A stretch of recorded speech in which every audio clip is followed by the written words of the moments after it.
અમદાવાદમાં ચૂંટણીને લઈને ભાજપે કવાયત તેજ કરી છે। સરસપુર રખિયાલ વોર્ડમાં ભાજપે પ્રચારની શરૂઆત કરી। બાબા સાહેબ આંબેડકર જન્મ જયંતિ નિમિત્તે પુષ્પાંજલિ અર્પી। ઉમેદવારોએ ફૂલહાર ચઢાવી પ્રચાર પ્રસારની શરૂઆત કરી। ઉમેદવારો સાથે ધારાસભ્ય દિનેશ કુશવાહા પણ પ્રચારમાં જોડાયા। રખિયાલ સરસપુર વોર્ડમાં એજન્ટ સંપર્ક રાઉન્ડનું આયોજન પણ કરાયું। ગોમતીપુર વોર્ડમાં પણ ભાજપે પ્રચારની શરૂઆત કરી છે। ડોક્ટર બાબા સાહેબ આંબેડકરની આજે જન્મ જયંતિ છે અને બીજી તરફ સ્થાનિક સ્વરાજ્યની ચૂંટણીનો જોરશોરમાં પ્રચાર પ્રસાર પણ ચાલુ છે। ત્યારે આજે સરસપુર રખિયાળ વોર્ડમાં ખાસ કરીને તમામ જે ઉમેદવારો છે તેમને પ્રચાર પ્રસારની શરૂઆત કરી ચૂકી છે અને આજે જ્યારે જન્મ જયંતિ છે ત્યારે ખાસ કરીને જે બાબા સાહેબ આંબેડકર છે તેમને ફૂલહાર ચઢાવીને અને તેમના ચરણોમાં પ્રાર્થના કરીને આજથી જ તેમને પ્રચાર પ્રસારની શરૂઆત કરી દીધી છે। આપણી સાથે કેટલાક ઉમેદવારો છે તેમની સાથે વાત કરીશું। કેવું લાગી રહ્યું છે કે જ્યારે સામાન્ય કાર્યકર્તાથી હવે જ્યારે ઉમેદવારનો સફર કર્યો છે, કેવું લાગી રહ્યું છે? સરસ લાગી રહ્યું છે અને સારું લાગ્યું છે। અને જ્યારે ભારતીય જનતા પાર્ટીએ મને આ ઉમેદવારીમાં મને તક આપી છે અને હું એ કામ કરીશ અને કરતી રહીશ અને અમારા દિનેશભાઈ છે એમની સાથે રહી અને મેં કામ કરીશ। કેટલી મહેનત કરી અહીંયા સુધી પહોંચવા? મહેનત તો કર્મનિષ્ઠ હતા અને કર્મનિષ્ઠ રહીશું। મહેનત તો કરી છે ને હજુ પણ કરીશું। બિલકુલ આપણી સાથે ભારતીબેન પણ છે કે જેમને રિપીટ કરવામાં આવ્યા છે। ખાસ કરીને ભારતીબેન સામાજિક કાર્યકર્તા પણ આપ છો, સમાજ માટે પણ ઘણું બધું યોગદાન આપ્યું છે આપે અને હવે જ્યારે રિપીટ કર્યા છે તો શું સ્ટ્રેટેજી હશે આપની અને મહિલાઓ માટે પણ શું કામગીરી કરવામાં આવશે? સૌ પ્રથમ તો ભારતીય જનતા પાર્ટીનો ખૂબ ખૂબ આભાર કે મને રિપીટ કરી છે। હું જનતાની સેવા પૂરી નિષ્ઠાથી કરીશ। બીજું કે આજે મહામાનવ ડૉક્ટર બાબા સાહેબ આંબેડકરનો જન્મ જયંતિ 135મી જન્મ જયંતિની દેશવાસીઓને ખૂબ ખૂબ શુભકામનાઓ છે। આપણી સાથે ધારાસભ્ય છે તેમની સાથે પણ વાત કરીશું।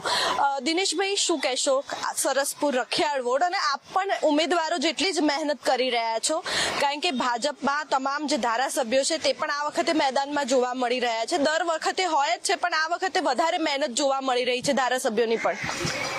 ભારતીય જનતા પાર્ટી 365 દિવસ કામ કરનારી સંગઠન બેઝ પાર્ટી છે। ભારતીય જનતા પાર્ટીએ સૌ કાર્યકર્તા, અત્યારે તમે જે બે બહેનોને તમે મળ્યા એ ખૂબ અદના કાર્યકર્તા અમારા જે બેન છે એ એમને મહામંત્રીની જવાબદારી સંગઠનમાં નિભાવીને અને ખૂબ કામ કરીને પાર્ટીએ એમને નેતૃત્વ આપ્યું છે અને સંગઠન એમની સાથે છે। ભારતીબેને 5 વર્ષ હું એમની સાથે બી પાર્ષદ હતો અને કોર્પોરેટર તરીકે અમે જોડે કામ કર્યું છે। બેન, તમે વિકાસની વાત કરો તો વિકાસમાં બે મારા વોર્ડમાં 2 ઓવરહેડ ટાંકી અને એક રિહેબ કરીને શારદાબેનમાં જે ટાંકી છે એવા પાણીની જે સમસ્યા છે એમાં ખૂબ સરસ વ્યવસ્થા કરી છે। આપ અમારા ત્યાં વરસાદી પાણી ભરવાની જે તકલીફ હતી એમાં બી અમે ખૂબ કામ કર્યું છે અને જેટલા બી નાળા હતા બધા રિહેબ કરીને સાફ કરીને અને સીસીટીવીથી સાફ કરીને બધું કમ્પ્લીટ કર્યું છે અને વરસાદી પાણી ના ભરે એ માટે આપણે અહીંયા એવરેસ્ટ પોટલિયા 4 રસ્તા પાસે એક આપણે સ્ટેશન બનાવ્યું છે જે પાણી ઉચેલીને અને આપણે જે શાસ્ત્રી સ્ટેડિયમ છે ત્યાં એ પાણી નાખવામાં આવશે। એવા ઘણા બધા એવા કામ છે। હમણાં બેને ગણાવ્યું કે આંબેડકર હોલ છે, વંદે માતરમ છે, એવા ઘણા બધા કામો ભારતીય જનતા પાર્ટીના રહેતા થયા છે। અમારે જનરલી સંગઠન તરફથી સવારે એક રાઉન્ડ હોય, સાંજે ગ્રુપ મિટિંગ હોય, પણ આજે અમે બાબા સાહેબની જન્મ જયંતિ પ્રસંગના પ્રોગ્રામોને આવરી લીધા છે અને ખૂબ સરસ રીતે અમે ચિરાગભાઈ હોય કે રાજકુમારભાઈ હોય બધા જ અમારા ખૂબ સારા કાર્યકર્તાઓ આ વખતે ભારતીય જનતા પાર્ટીએ ઉમેદવાર બનાવ્યા છે અને અમે 12,000ની લીડથી આ વખતે અમે જીતવા જઈ રહ્યા છીએ। બિલકુલ, એટલે કે ધારાસભ્યએ આ વખતે જીતનો જે વિશ્વાસ છે તે વ્યક્ત કર્યો છે। આપણી સાથે અન્ય 2 ઉમેદવાર છે। ચિરાગભાઈ, ખેતી સાથે સંકળાયેલા છો અને હવે જ્યારે કાઉન્સિલરની આપને ટિકિટ મળી છે, ઉમેદવાર છો આપ, શું કહેશો? શું જનતાના જે પ્રશ્નો છે તે હલ કરવામાં આવશે? જનતાના પ્રશ્નો છે એ અમુક ટકા તો હલ થઈ જ ગયા છે। રખિયાલ ગામની અંદર 15 લાખ લીટરની પાણીની ટાંકી બનાવી છે જે 22 કરોડના ખર્ચે બનેલ છે અને પુસ્તકાલય બને છે અને સરસપુર વોર્ડની અંદર જગન્નાથ મંદિરની અંદર જે બી પ્રસાદી લેવા હરિભક્તો આવે છે તો આરસીસી રોડને બધું કામ તરત અત્યારે પૂર્ણ થયેલ છે અને જે પણ કામ બાકી રહેશે એ અમે પૂર્ણ કરવા માટે તત્પર છીએ। બિલકુલથી, એટલે કે એક ખેડૂતથી લઈને હવે ઉમેદવાર સુધીની આજે ચિરાગભાઈ છે તેમને સફર પૂરી કરી છે.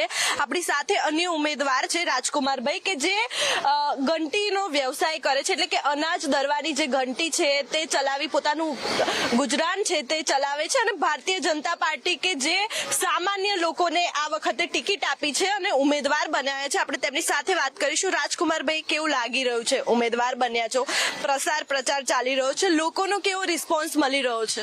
લોકોનો રિસ્પોન્સ તો ખૂબ જ સારો હોય ભારતીય જનતા પાર્ટી માટે, અને વિશેષ બાપુનગર વિધાનસભા અને સરસપુર રખિયાલ વોર્ડની જનતાનું હંમેશા આપ અહીંયા પણ જોઈ શકો છો. જેમ સરકારશ્રીની યોજના છે, ગરીબ આવાસ યોજના છે, આપ માનનીય ધારાસભ્યશ્રીના બજેટમાંથી જ અહીંયા કામ કરેલું છે અને સરસપુર રખિયાલ વોર્ડમાં તો 80% કામ પૂરું થઈ ગયું છે. 20%માં ક્યાંક પ્રજાને ક્યાંક 100%ની તો એને પણ એ નથી હોતી, પણ 20% જે હશે અને માનનીય ધારાસભ્યશ્રીના કાર્યાલયથી છેવાડાના માનવી સુધીની જે સતત યોજનાઓ ચાલી રહી છે સરકારશ્રીની, ગુજરાત સરકાર, ભારત સરકારની, આયુષ્યમાન ભારત, શહેરી ગરીબ આવાસ, પછી વૃદ્ધા પેન્શન, દરેક અમારા કાર્યકર્તાઓ ત્યાં, અમારા ધારાસભ્યનું નામ છે 24/7 હંમેશા જાગતા, અને આમાં દરેક પણ આપ જશો સરસપુરમાં લગભગ 80% લોકો જોડે ધારાસભ્યશ્રીનો મોબાઈલ નંબર હશે અને ગમે ત્યારે એમને કોલ કરીને પણ બોલે છે અને એમના માર્ગદર્શનમાં જ અમારે ચાલવાનું છે અને જે અમને બતાવશે કાર્ય અને કાર્ય એને પૂર્ણ કરવાનું છે અને હંમેશા એના માટે અમે તત્પર છીએ કાર્ય કરવા માટે. બિલકુલ, એટલે કે આ ઉમેદવારો છે ખાસ કરીને સરસપુર રખિયાલના, કે ઉમેદવારો સાથે વાત કરી અને તેમની સાથે આ વખતે ધારાસભ્ય પણ જોડાયા છે અને તે પણ સાથે રહીને પ્રચાર કરી રહ્યા છે અને જનસંપર્ક કરી રહ્યા છે. આ વખતે ખૂબ જ વધારે લીડથી જીતનો વિશ્વાસ વ્યક્ત કર્યો છે અને આ વોર્ડમાં, ખાસ કરીને રખિયાલ સરસપુર વોર્ડમાં જે પણ સમસ્યા હશે જનતાની તે હલ કરવાની જે સ્ટ્રેટેજી સાથે આ વખતે પ્રચારની શરૂઆત કરી છે. કેમેરામેન ગજરાત સાથે માનસી પટેલ, ગુજરાત ફર્સ્ટ, અમદાવાદ.